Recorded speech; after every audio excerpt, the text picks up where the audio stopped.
क्या अगले ही कुछ अरसे में आपकी डिलीवरी भी होने वाली है और आप इस चीज़ से खौफज़दा हैं कि कहीं आप लेबर लेने के बावजूद भी सी सेक्शन में एंड अप ना कर दें, तो ये वीडियो आपके लिए है। मैं हूं डॉक्टर सादिया मुमताज़ और आप देख रहे हैं गायनी टॉक्स। आज की वीडियो का सेशन जो है वो बहुत इम्पोर्टेंट और इंटरेस्टिंग इसलिए भी है क्योंकि कई दफ़ा हमने ये देखा है कि पेशेंट को लेबर भी आ रही होती है, लेकिन वो इन द एंड उनकी डिलीवरी जो है पेशेंट की वो सी सेक्शन के थ्रू होती है। तो इसकी क्या वजूहात हैं, आज मैं आपके साथ वो 5 वजूहात डिस्कस करना चाहती हूँ। बेसिकली तो हमारी सोसाइटी में एक बहुत ही बड़ी कंप्लेंट जो कि सी सेक्शन से रिलेटेड है, वो ये की जाती है कि डॉक्टर ने हमें कहा था थ्रू आउट 9 मंथ्स कि आपकी डिलीवरी जो है वो नॉर्मल होगी। हमें दर्दें भी आना शुरू हो गई, 8 से 10 घंटे हमें डॉक्टर ने पेन्स दी और उसके बाद हमारा सी सेक्शन कर दिया। तो बेहतर था कि वो पहले ही सी सेक्शन कर देती तो हमें दर्दें ना लेनी पड़ती।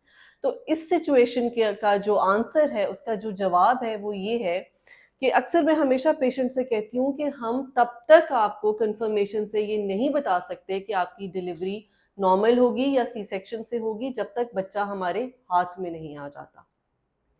उसकी वजह ये है कि हमने अपनी जो क्लिनिकल प्रैक्टिसेस हैं उसमें भी कई दफ़ा ये देखा है कि जिनका हम सोच चुके होते हैं कि इसका पेशेंट का सी सेक्शन होगा, थिएटर तक लेकर जाया जाता है और समहाउ वहीं पर उनकी नॉर्मल डिलीवरी कर दी जाती है।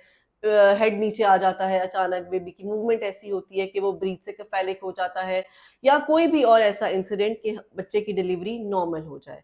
और इसी तरह जिनको थ्रू आउट हम समझते रहते हैं कि इसकी डिलीवरी होगी, लेकिन वो सी सेक्शन में एंड अप कर जाती हैं। लेकिन अगर हम ट्रायल दिए बगैर ही आपका सी सेक्शन कर दें तो फिर भी डॉक्टर पे ही ब्लेम जाएगा कि दर्दें तो देखती तो सही, हो सकता है लेबर के दौरान जो है हमारे प्रॉब्लम सॉल्व हो जाती और हम नॉर्मल डिलीवर हो जाते। सो स्ट्रेट अवे हम ये फौरन से इस तरह से नहीं कह सकते। हाँ, कुछ कंडीशंस ऐसी ज़रूर हैं, बल्कि मैं नेक्स्ट वीडियोस में से कोई एक वीडियो उसमें डिटेल से करूंगी जिसमें हम पहले ही पेशेंट को बता देते हैं कि जी आपका सी सेक्शन होगा, वो भी कुछ सर्टेन ऐसी कंडीशंस हैं। लेकिन आज की हमारी जो वीडियो है वो इस डिटेल पे है कि आपको सही टाइम पे दर्दें भी शुरू हो गई, सब कुछ ठीक चल रहा था, लेकिन आखिर ऐसा क्या हो कि आपका सी सेक्शन हो जाएगा। अब इसकी वजूहात में जो सबसे पहली वजह है वो है प्रोलॉन्ग लेबर। प्रोलॉन्ग लेबर का मतलब है कि आपको दर्दें तो टाइम से शुरू हुई, पूरे 9 महीने बाद शुरू हुई, आहिस्ता आहिस्ता प्रोग्रेस करती रही, दर्दों का इंटरवल भी कम होता गया, इंटेंसिटी बढ़ती गई, लेकिन ये दर्दें आपके यूट्रस को डायलेट करने में नाकाम रहीं। बच्चेदानी का मुंह एक सर्टेन पॉइंट पे जाके एक सर्टेन डायलिटेशन पर जाकर रुक गया। जैसे कि हमें 10 सेंटीमीटर डायलिटेशन चाहिए, लेकिन हमें सिर्फ डायलिटेशन नहीं चाहिए, हमें बच्चे का नीचे भी आना जो है वो भी रिक्वायर्ड है। कई दफा डायलिटेशन हो जाती है लेकिन बच्चे का हेड नीचे नहीं आता, और कई दफा शुरू में ही लेबर अरेस्ट हो जाती है कि आपकी सर्विक्स ही डायलेट नहीं करती। अब उसकी बहुत सारी वजूहात हो सकती हैं, लेकिन हम अभी इस वक्त सिर्फ ये डिस्कस कर रहे हैं कि सपोज आपकी लेबर अरेस्ट हो गई, तो फिर हमने कब तक ये देखना है कि इस लेबर को हम कॉन्टिन्यूस रखें। जब आपको पेन आती है तो बच्चे पे क्या होता है कि बच्चे की oxygen supply for that period of time कम हो जाती है, नेग्लिजिबल हद तक कम हो जाती है, लेकिन जैसे ही पेन होके ख़त्म होती है तो वो ब्लड सप्लाई दोबारा से रिस्टोर हो जाती है। तो आखिर हम आपको कब तक ऐसी दर्दें देते रहें कि बच्चे की सप्लाई, ब्लड सप्लाई कम, ख़त्म और फिर ठीक, कम, ख़त्म और फिर ठीक होती रहे। तो इसके सबसे ज़्यादा असरात, मनफी असरात जो है इस लेबर को लंबा करने के आपके बेबी पे पड़ते हैं। तो हमें एक टाइम के बाद डिसाइड करना होता है कि अब दर्दें भी बहुत ज़्यादा आ रही हैं, हमने उनको बढ़ा भी दिया, लेकिन बच्चेदानी का मुंह नहीं खुल रहा। तो हमें कम से कम 8 से 10 घंटे अगर आप इस लेबर में रह लिया है आपने, तो इससे ज़्यादा का मज़ीद टाइम हम उस बच्चे को नहीं दे सकते। आपने देखा होगा, बल्कि मुझसे अक्सर किसी ने ये क्वेश्चंस भी किए थे कमेंट्स में कि आखिर बच्चे डिलीवरी के फ़ौरन बाद या सी सेक्शन के फ़ौरन बाद रोते क्यों नहीं हैं? तो उसकी एक वजह ये भी होती है कि ड्यूरिंग लेबर जब बच्चे की ऑक्सीजन सप्लाई कम होती है, तो उसके ब्रेन में जब ऑक्सीजन सप्लाई नहीं जाती तो कई बच्चों की ब्रेन डेथ पेट में ही होना शुरू हो जाती है। और जब वो डिलीवर होते हैं फिर उनको बहुत ज़्यादा स्टिमुलेट किया जाता है, ऑक्सीजन दी जाती है, लेकिन तब तक होते-होते डैमेज जो है वो हो चुका होता है। हमारे एक प्रोफेसर ने एक दफा कहा था कि a sun should never rise twice in labour, यानी अगर आप दिन के टाइम पे लेबर में हैं तो 2 दफ़ा आप सूरज जो है आपकी लेबर में नहीं निकलना चाहिए। आपको विदिन 24 आवर्स डिलीवर होना चाहिए। सो ये वो पीरियड है कि आपकी डॉक्टर ने आपको थ्रू आउट हम चेक कर रहे होते हैं, बच्चे की हार्ट बीट देख रहे होते हैं। इससे पहले कि बच्चे की हार्ट बीट जो है वो डिस्टर्ब हो, आपकी डॉक्टर जो है अगर वो कॉम्पिटेंट इनफ है तो उनको ये डिसाइड कर लेना चाहिए कि we should now move towards C section, क्योंकि लेबर ऑलरेडी लंबी हो चुकी है। क्योंकि अगर फीटल डिस्ट्रेस आना शुरू हो जाएगा, बच्चे का हार्ट रेट खराब होना शुरू हो जाता है, उसके बाद जब आप सिजेरियन सेक्शन करते हैं तो उसमें बच्चे को काफी हद तक डैमेज जो है वो हो जाता है।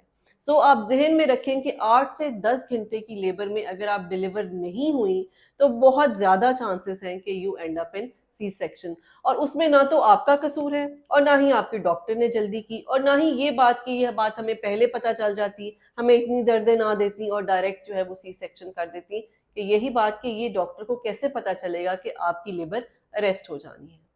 फिर एक सवाल किया जाता है इसी उससे रिलेटेड कि जिनका इस तरह से सी सेक्शन हो जाता है वो अगली डिलीवरी भी चाहती हैं कि वो नॉर्मल हो। तो मैं हमेशा उनसे ये बात करती हूँ कि जब विदाउट सी सेक्शन आपका बेबी का हेड नीचे नहीं आया, ड्रिप्स के साथ भी, गोलियों के साथ भी, तो ऑटोमेटिकली स्पॉन्टेनियसली बहुत मुश्किल है कि ऐसा हो।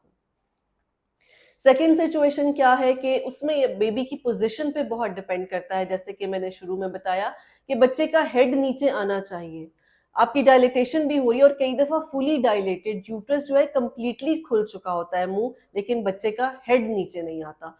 उस स्टेट में भी जब बच्चा फंसा रह जाता है तो बच्चे को प्रॉब्लम हो सकती है। या फिर ये है कि बेबी की पोजीशन जो है नॉर्मली, जैसे हम एक फैलिक पोजीशन होती है, सर नीचे की तरफ होता है और उसका जो लाई है वो बिल्कुल लॉन्गिट्यूडनल होता है, लेकिन कई पेशेंट्स का जो लाई है वो ऑब्लिक यानी तिरछा होता है। हम उनको ट्रायल जरूर देते हैं कि हो सकता है लेबर के दौरान बच्चा जो है तिरछा होने की बजाय सीधा हो जाए, ऑब्लिक की बजाय लॉन्गिट्यूडनल हो जाए। लेकिन अगर वो ना हो तो जाहिर है फिर आपके जो है लेबर प्रोग्रेस नहीं करेगी और फिर आपकी डॉक्टर ये डिसाइड करती हैं कि ये आप लॉन्गिट्यूडनल नहीं हो रहा, यूट्रस का मुंह नहीं खुल रहा, तो ये आप सी सेक्शन में एंड अप हो जाती हैं। तीसरी रीजन होती है फीटल डिस्ट्रेस। आपने ये देखा है कि जब आप लेबर में होती हैं तो हम बार बार आपके फीटल हार्ट जो है वो चेक करते हैं। फीटल हार्ट जो है 120 से 160 165 तक नॉर्मल है, लेकिन अगर आपके बच्चे की धड़कन जो है 170 180 यहाँ तक कि खुदा न खासा 200 तक चली जाए तो ये एक रैंडम फिगर नहीं है, इसका मतलब है आपका बच्चा डिस्ट्रेस में है। उसी तरह अगर आपके बच्चे की हार्ट बीट 120 से कम, 110 से कम, यहाँ तक कि 100 तक आ रही है तो ये भी एक इमरजेंसी मैयर है, उसमें आपको फौरन से पहले पेशेंट को शिफ्ट करना है और सी सेक्शन के थ्रू जो है बच्चे को निकाल लेना है। तीसरी कंडीशन ये है, चौथी कंडीशन ये है कि अगर आपको कोई मेडिकल डिसऑर्डर है, लाइक अगर आपको कोई ब्लड प्रेशर, शुगर का मसला है, कोई और मेडिकल डिसऑर्डर है, लेकिन बाकी सब चीजें आपकी बिल्कुल ठीक चल रही थी, तो हमने सोचा कि आपको लेबर का ट्रायल दें। लेकिन लेबर के दौरान जैसे अगर आपको बीपी का प्रॉब्लम है, आपका बीपी शूट कर गया या आपकी शुगर शूट कर गई और उस वजह से बच्चे पे कुछ इफेक्ट आने लग जाए, तो भी हम उस लेबर को वहीं स्टॉप करके स्ट्रेट अवे आपको सी सेक्शन के लिए शिफ्ट कर सकते हैं। और पांचवी कंडीशन जो है वो मेरे लिए तो बहुत इंपॉर्टेंट होती है, बिकॉज अगर पेशेंट खुद आपको कहे कि मुझसे ये दर्दें बर्दाश्त नहीं हो रही, आप प्लीज मेरा सी सेक्शन कर दें। ऑब्वियसली थोड़ा बहुत तो हम उनको काउंसिल करते हैं, यहाँ तक कि एपिड्यूरल की ऑप्शन भी उनको दे दी जाती है कि आप एपिड्यूरल लगा के जो है अपनी पेन्स को आप पेन फ्री हो जाएं। पेन्स आती रहेंगी लेकिन आपको फील नहीं होंगी, एंड टेक अ ट्रायल। अब क्योंकि ये चीज पहले से पेशेंट उस पर माने नहीं होते, कई दफा फैमिली का बहुत प्रेशर होता है, नहीं जी कमर में टीका लगेगा, दर्द रहेगी, ये प्रॉब्लम होगा, वो प्रॉब्लम होगा, तो उस टाइम पे फिर पेशेंट की ये काउंसलिंग जरा मुश्किल हो जाती है। सो ये वो सारी वजूहात हैं जो अगर लेबर के दौरान आपको फेस करनी पड़ती हैं, तो unfortunately after taking long labour pains आपको सी सेक्शन में एंड अप होना पड़ता है। लेकिन मेरी एक बात प्लीज हमेशा याद रखिएगा कि मैं उस डिलीवरी को नॉर्मल डिलीवरी कहती हूँ, जो चाहे वेजाइनली हो चाहे सी सेक्शन से हो। आप और आपका बच्चा ठीक रहने चाहिए, सेहत तंदुरुस्ती के साथ उनको घर जाना चाहिए। That is what should be a normal delivery. Thank you.